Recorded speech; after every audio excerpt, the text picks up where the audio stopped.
वा, किती छान पूजा केलीस ग कावेरी. मन अगदी प्रसन्न झालं.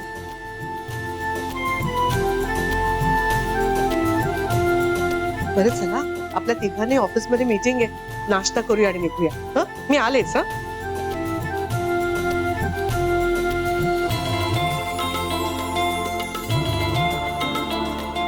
हो काय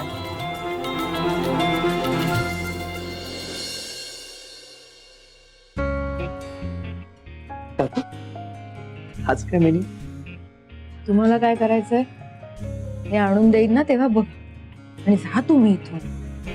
असं काय करताय? माझ्याच घरात येऊन मलाच काय हकलताय? हकलत नाहीये हो मी तुम्हाला. मग तुमचं आता इथे काही काम आहे का सांगा मला. हो नाही ना, मग इथे माझ्या मागे असे सतत नका फिरू. बाहेर जाऊन बसा. तुम्हाला काही हवं झालं तर मला तिथून सांगा, मी आणून देते, पण माझ्या मागे सतत फिरत नका राहू. सकाळी जा सकाळी तुम्ही बाहेर जाऊन बसा. अशी चिडचिड नका ना करू. मग तुम्ही तसं चिडायला लावू नका. मग तुम्ही बाहेर जाऊन बसा तुम्ही.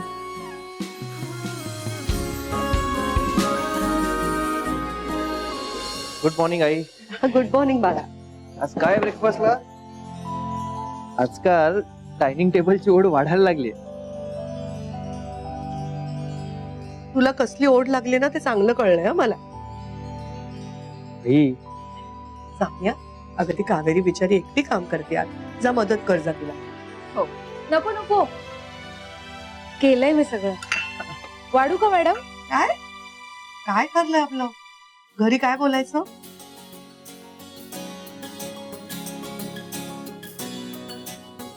वाढू का मावशी?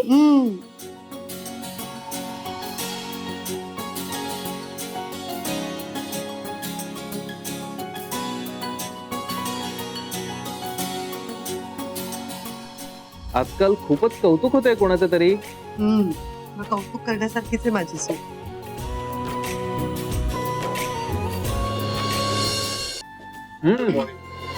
अरे सावकाश सावकाश. अरे, सावकाश. सावकाश, बस. काय रे बाळा, का आज बाहेर डॉक्टरकडे जायचंय का आपल्याला? नाही काकी, मी बरा आहे आता. मी आज ऑफिसला येतो. ऑफिसला?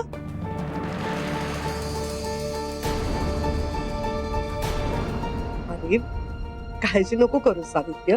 आता कावेरी आली आहे, राज आहे माझ्या बरोबर. तू आधी छान विश्रांती घे, बरा हो, मग ऑफिसला यायला लाग. काकी अगं, हो तेच ना काकी, कालपासून मी आदित्यला हेच समजवतेय पण तो ऐकतच नाहीये. प्लीज तुम्ही समजवा ना त्याला. सानिया ऐक ना, आता सध्या मला कुणीही काहीच समजवण्याच्या भानगडीत पडून कळलं. आणि माझं ठरलंय काकी, मी आजपासून ऑफिसला येतो. अरे पण आदित्य गरजच नाही. नादिया, एक बर ठीक, तू आधी खा बरं. मग कावेरीने मस्त उपमा केलाय, आपण नंतर बोलू. घे.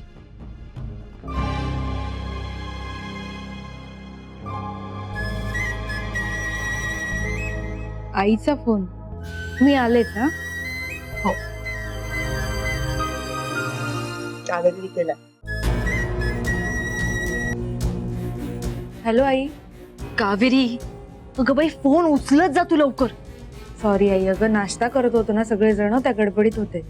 बोल ना, काय झालंय?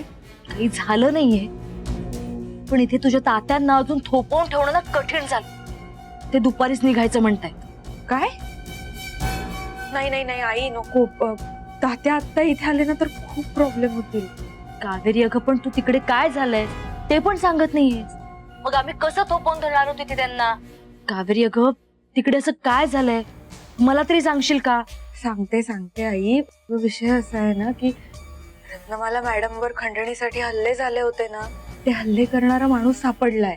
अगं मग चांगलंच आहे की, संकट टळलं म्हणायचं. अगं हो, पण त्या माणसाने पोलिसांना काय सांगितलं माहितीये का तुला? त्या माणसाने पोलिसांना सांगितलंय की हे सगळं त्याला राजवर्धन सरांनी करायला सांगितलं होतं. काय? हो. अगं पण ते असं का करतील? तेच ना ग, हे आपण समजू शकतो, पण पोलीस नाही ना ऐकून घेणार. इतर कुठल्याही कारणाने चौकशीसाठी परत परत कधीही पोलीस घरी येऊ शकतात. आणि तात्या इथे आलेले असताना त्यांनी जर हे सगळं बघितलं ना तर त्यांचा परत राजवर्धन सरांवरचा विश्वास उडेल आई, आणि ते नको व्हायला तसं. म्हणून तू एवढ्यात नको पाठवू त्यांना. अगं पण आई अगं प्लीज, हे बघ 2-3 दिवसात तरी हे प्रकरण निस्तरेल, मग मी तुला सांगेन, मग तू तात्यांना इथे पाठव. हा कावेरी अगं पण असं मी कसं थोपवून ठेवू त्यांना? प्लीज आई, तू काहीतरी कर. बर, मी माझ्या बाजूने काय ते प्रयत्न करते. बाय, पण तू काळजी घे. हा हो हो, तुम्ही पण काळजी घ्या.